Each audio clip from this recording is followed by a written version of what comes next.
yang kebetulan sekelas sama saya, sama U juga, Bet. Nah, kan kita sekelas. Almanan bukan? Iya. Saya Al-Murtaji.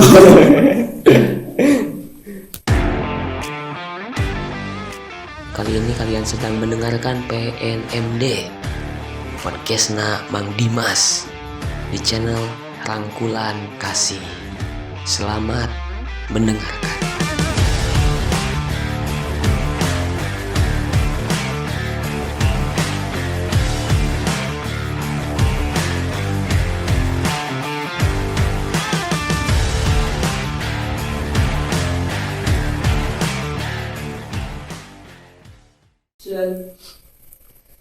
Assalamualaikum warahmatullahi wabarakatuh. Kembali lagi bersama saya Dimas Pamungkas di channel Rangkulan Kasih. Yang mana pada malam hari ini kita bisa ngobrol-ngobrol sama Kang Upeng. Kang Upeng biasa dipanggil Upeng. Nama aslinya adalah Lutfi Fajar Firdaus. Yang mana Kang Lutfi ini menjabat sebagai bendahara ya di Miftahul Huda Al-Musri. Bagaimana sih sampai Anda bisa jadi bendahara yang asalnya tarbiyah kan? Ya. Sampai bisa menjabat ke bendahara. Nyambung kan? Apakah kepintaran Anda menurun sampai Anda dipindahkan ke Bukan seperti itu. Oh, bukan seperti itu. Gimana? Dulu saya tuh dekat sama seorang ketua bendahara waktu itu. Namanya Kang Ate. Jadi saya dekat sama dia itu sebelum dari Al-Musri juga udah dekat gitu. Makanya ketika sudah di sini timbullah keakraban. Jadi makin dekat. Sampai pada 3 aliyah kalau nggak salah. Saya ditanya udah punya biro belum? Udah. Sampai pada akhirnya dia ngajak saya untuk menemani dia atau berkonsolidasi dengan beliau agar bisa memajukan Al-Musri lewat bendahara. Jadi dengan kepercayaan dia juga kepada saya. Ya mungkin Kang Lutfi juga tidak sanggup memajukan Al-Musri lewat tarbiyah. Bukan seperti itu. Seperti gimana?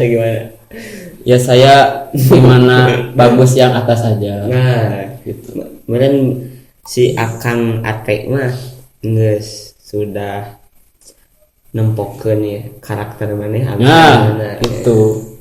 Kemudian maneh anu kemungkinan cepatna memajukan Al-Musri lewat bendahara seperti itu.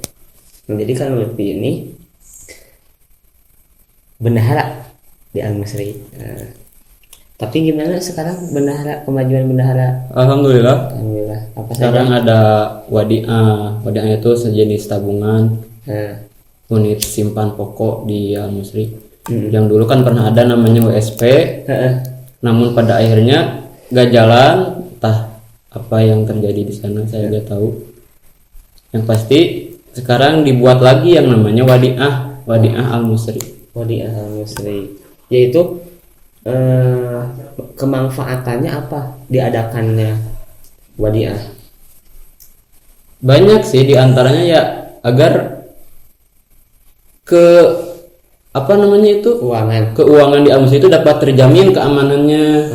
Yang pasti yaitu pokoknya pokok dari diadakannya dari pelajaran yang sudah memang banyak santri yang kehilangan uangnya gitu, seperti banyak itu. Kan ya namanya juga manusia ya, ada salahnya dan ada tidak salahnya ya, seperti itu.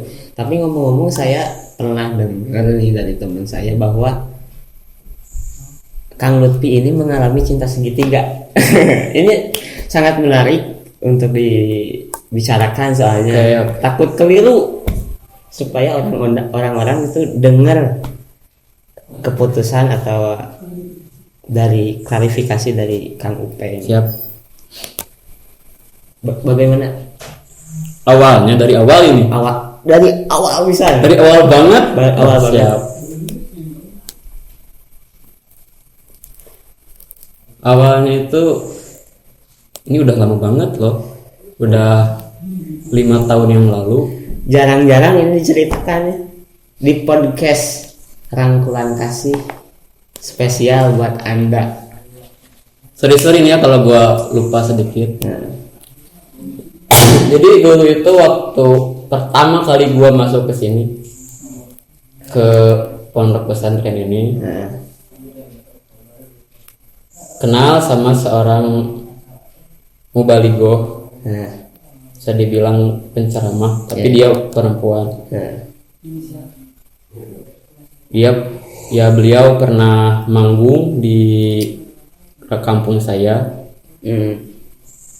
Namanya boleh sebutin nggak? Sebutkan saja, bebas di Rangkulan Kasih. Gak menyinggung atau gimana? Tidak akan, insya Allah. Takutnya gua nyinggung gitu. Nggak apa-apa, sok. Saya tanggung jawab. Namanya jangan disebutin lah. Inisial saja.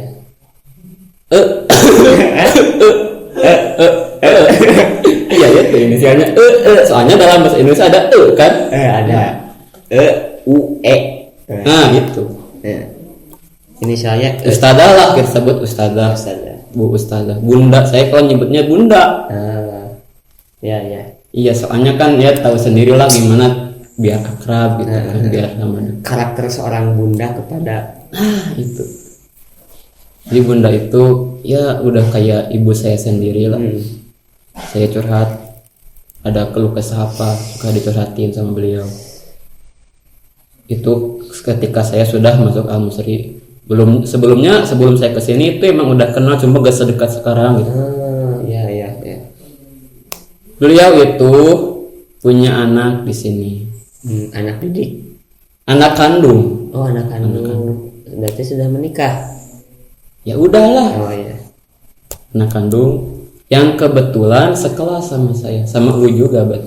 Nah, kan kita sekelas. Almanan bukan? Iya.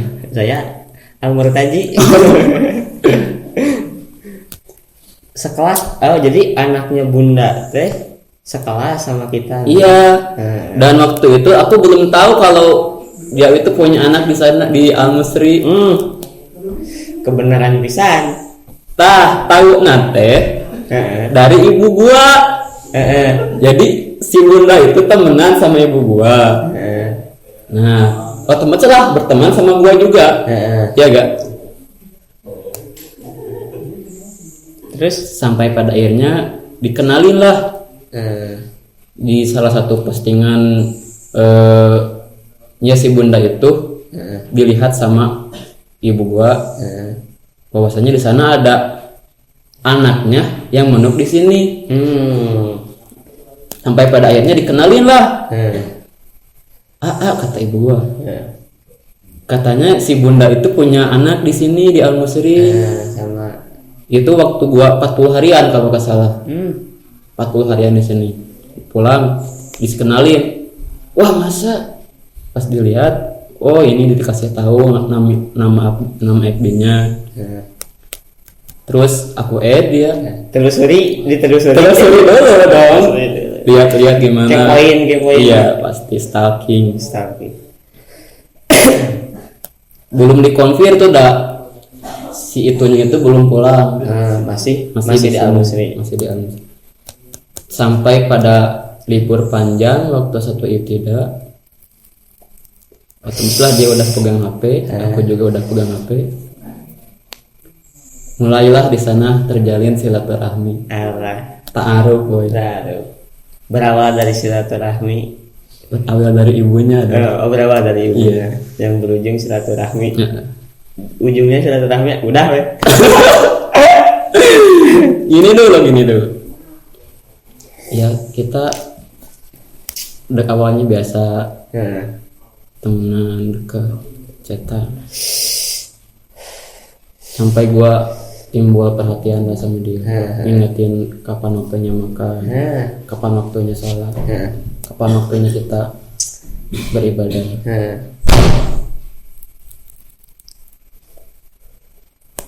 Terus Ya singkat cerita kita dekat-dekat,